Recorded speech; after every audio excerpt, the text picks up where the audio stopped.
hard work in here. Woo.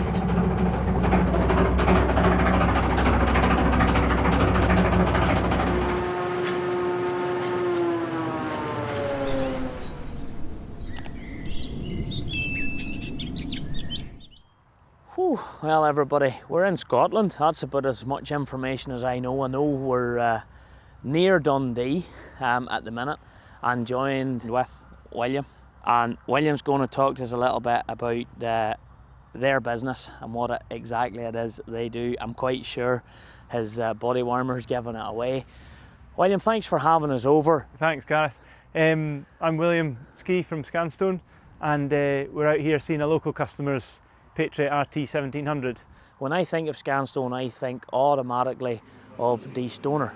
You'd be absolutely right. The ScanStone name actually originates from Scandinavia, believe it or not. Over there they call a de-stoner a riki, and they don't de-stone the field, they riki the field. So when our company started, obviously a follow on from riki, the Scandinavians decided to rename the machine ScanStone, even though we had our own name for it at the time. So rather than confusing them with another different brand, we just said, right, that's what we'll go with. But that's also quite a big market for you guys as well. Yes, Sweden in particular, Denmark, Norway as well. They're pretty high quality growers over there, and they do grow seed as well, and quite a lot of table potatoes, so the finish has to be good, so the de-stoning has to be good. But not only do they grow a lot and they're reasonable players in the world of potatoes, the environment that the machines have to work in can be very challenging, right down to the point where you've developed, I'm going to just call it a special system for whenever it comes up against a large impact or a big stone. Yes, no, you're dead right. If you go to Sweden and some of the conditions over there, there can be literally stones the size of washing machines going up trying to go up through the machine. Most cases the driver will get out and get it out, but no, it's serious conditions. So, like you're mentioning, we've got a shock drawbar system, and we've gone one step further. It's actually teed into the tractor electrics now. So if the shock drawbar system goes off, it automatically puts the tractor into neutral through an electrical switch. So that's just one of the many developments we have, and the Swedish area brings that to us. But for Northern Ireland and Ireland, the 4 Weber, am I right in saying the 4 Weber with the fork system at the back is the most popular? Yes. Or am I wrong? No, you're about there. Northern Ireland, certainly the 4 Weber.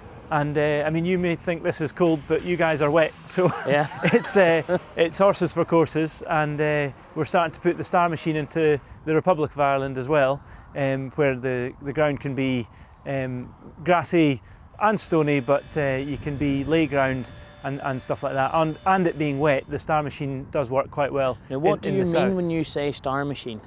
So all our products come with a web at the front, but the Star machine, as I call it, is still a web at the front, but it's got 6 rows in the middle instead of the 2 webs, basically, and Stars can break down clod a little bit better, and they're a little bit better in grass conditions as well. And they're spinning all the time? All the time, yeah. All PTO driven. Mm-hmm. But you've also, at the higher end of your product range, you can vary that Star. That's right. So one of our latest products, which we've been, again, developing in Denmark for the last couple of years, has been the Vary Star. So as the Stars wear out, rather than having to change them all into brand new ones, you can close all 6 rows of Stars up a bit and maintain the gap, so then you're maintaining a good de-stone bed, rather than having the Stars wearing out and then small stones dropping through. So yeah, it's slightly more expensive than a fixed Star machine, but it's very good for maintenance.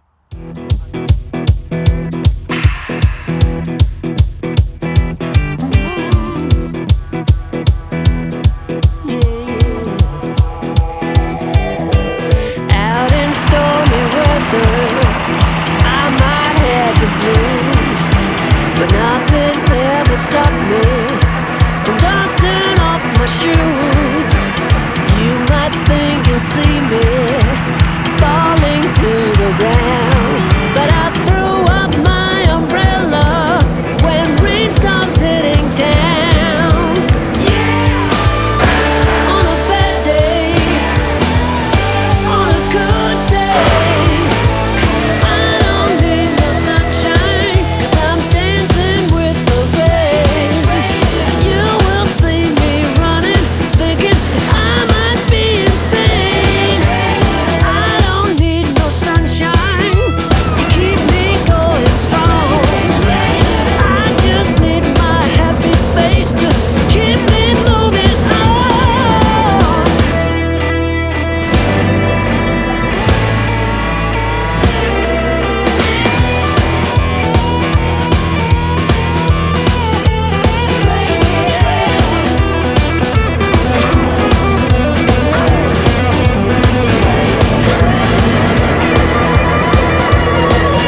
exciting seeing that you have moved on to what we were looking at, but he's disappearing into the background behind you there. Yes. The actual harvester. The harvester was started to be developed probably over 5 years ago actually, but in the concept of a windrower. So the ScanStone company got involved with handling potatoes, let's say, learning about depth control, how to handle potatoes inside the machine, and in the windrower's case, back into the trench for the harvester to pick up later. We got a lot of niggles out of the machine and stuff like that, and then we were ready for the harvester. So the first machine went out 3 years ago as a pre-production machine, and now we're producing them countrywide.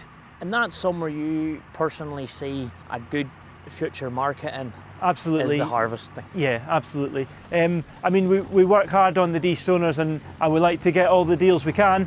The harvester it's a big gap in the market for us, we think, because especially in the UK, the European countries, they have a slightly different concept. They're generally lifting into bunker harvesters, but in the UK, although there's a lot of self-propelleds coming through now, there's still a massive amount of trailed harvesters still being used in Scotland, Northern Ireland, Lincolnshire, East Anglia and the West. And there's only really 1 or 2 competitors out there making the machines, so we do see a gap in the market where we can come in with a simplistic machine priced right. And I noticed in the yard there, I don't know whether I was meant to notice it or not, but you have a topper. That's right, yes. So that's our latest machine, Gareth. Yeah, it's a Holm topper. So it's not just like your standard grass topper, it's the flails inside the barrel, they actually follow the rows like you can see here. So you're getting every bit of Holm chopped and to the right length. It's not actually a job just to completely mulch the top. You do need to leave a little stock so the spray can get in.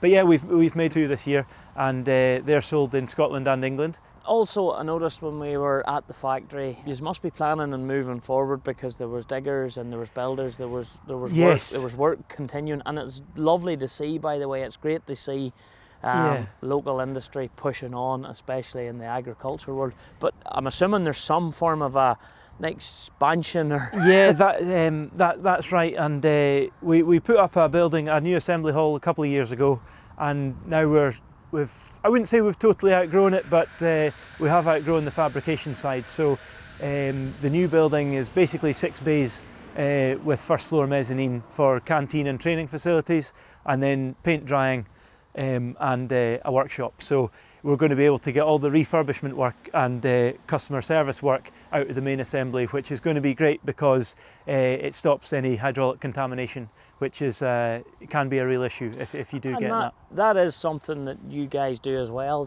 I noticed that when you're trading machines or moving new machines on, you'll bring an old machine in, you'll run Yes. it over yourselves, and then be able to send it out with a bit of warranty on it. 100%. Carry on, you know. Yes, And exactly. There's a big market for that as well. There is, and you know, I've seen us giving warranty on machines 7-8 years old. Well, as far as the factory is concerned, it's based in Forfar, yeah? Yeah, that's right. Yeah, just outside. Is that the heart of potato land? I would say probably yes. Yeah, definitely for Scotland. Angus, Perthshire, the Arbroath, where we are standing, basically. Dundee is here, going all the way to the Arbroath and then back to Freakham, and they basically call that the Golden Mile, and it's some of the best ground really in the UK and very good for growing potatoes, coastline, so it kind of mitigates diseases. A lot of quality growers around our doors here, so we're very fortunate. And so with you guys being based just outside Forfar, and I must admit it's an absolutely lovely site, and today in particular, Thank you. you could see all the colours of autumn in full. I thought you were talking about the factory. No, yeah. No, the views are great But too. you could see all the colours. You know, it's on a particularly lovely site, I thought anyway. And Yes. But you're handling a lot of the business in there. Of course, you've some bits that you're getting fabricated and made in Yes. for you, but you're really putting together everything. You have a very complex sort of set of instructions goes with Yeah. every process, particularly in the assembly. You have it all nicely colour coded into green and amber and Yes. red, all the jobs, all the instructions, and we just happened to notice that as we were Yeah. slipping through. You have your parts lovely all set and right in the middle, and from welding, and you've some top class welders there. Yeah, we definitely do, yes. You know, and then as you say, with the blasting to the painting, there's a lot going on inside those three big sheds. I know that there is, Gareth, and really there's no business like it, because, you know, we're not a dealer, we're not just a service centre, we're not just a fabrication shop. We're taking this whole product, the whole ScanStone line is coming from concept to field. And interestingly, the concept is in the field. So we're taking it from what the farmer wants, we're taking it to drawing, to prototype, then we're fabricating it all up, testing it, assembling it, and then selling it, hopefully.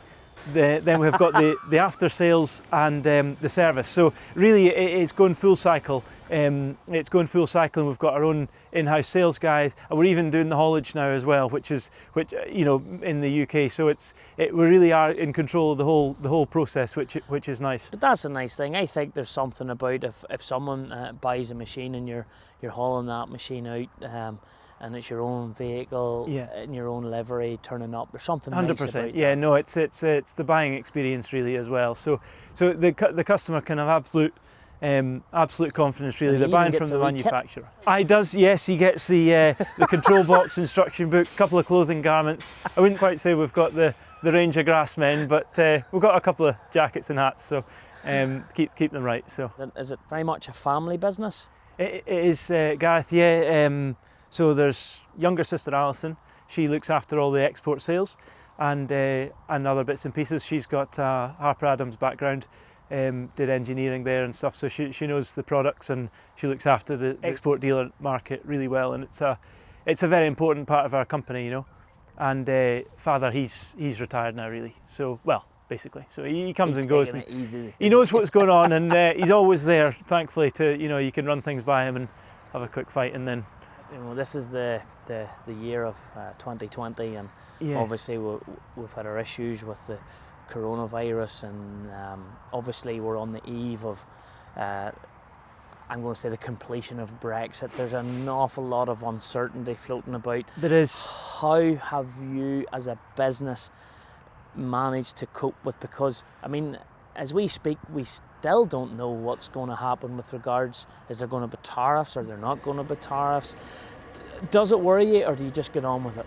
To be honest, agriculture is one of these things that we're always faced with problems, whether it be a machine breaking down in the field or wet conditions or whatever, we get on with it. And I think Brexit will be largely the same. Whatever happens, we'll get on with it. In the short term, we've noticed with the currency, it's been a little bit easier to export, and it's been a little bit harder for European machines to come into the UK. So yeah, we're not totally disappointed, let's say that. And I mean, I don't know the answer to this. Spuds, potatoes, yes, tatties, whatever we have to call them here. How important are they, or how big a player would you say Scotland is in the potato world? Yeah, it's a big player. The Scottish seed goes all around the world, really. It does. It goes down to the south of England, it goes to Egypt, it goes to Morocco, it goes to Israel, Ireland, as you'll know. So yeah, it goes all over because it's quality stuff. It's quality seed, and it goes all around. As far as the production of the UK goes, I would say Scotland's probably 25% of all potatoes, and I reckon East Anglia is another 25%. Yorkshire, North Lincolnshire is 25%, and then you've got the rest. Well, the rest in the west, another 25%. So no, we're a big player. Yeah, we're a big player. So definitely punching. Yes, there's a lot of potatoes grown here, as you can see. Yeah. William, thank you very much for letting us come and get a wee look. As I say, for us at GRASSMEN, it's been the strangest of seasons for us, and we wanted to look at something a wee bit different. It's been a year of differences. It has been that, yes. So we got it into our head. It was time to take a wee look at a bit deeper into the potato world. So thank you very much for letting us come, take a quick look around and showing us a couple of your machines working. No problem, Gareth, thank you.